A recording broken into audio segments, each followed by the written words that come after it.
تاپاتیولوکوس. لعنتی خیلی خوشمزه. برای میز مزم میشه ها. یه غذای مکزیکیه، بیاین تا بهتون آموزش بدن. میگیم چیپس بیارن. یا خدا، از بینش انتخاب میکنیم. میگیم در چیپس رو برامون باز، یک کمیش هم نخونک میزنیم. میگیم برامون سس دیب بیارن.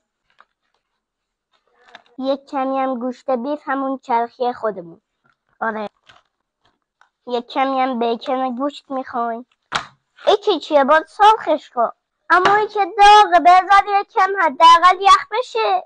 حالا خوب شده. بی زحمت اضافهش کن. این هم میکس فلفل دلمه و گلجه. عجب ترکیب بهشتی شد. همش میزنیم. لیوان سودا هم میریزیم. این چه خنکه. حالا یادت نره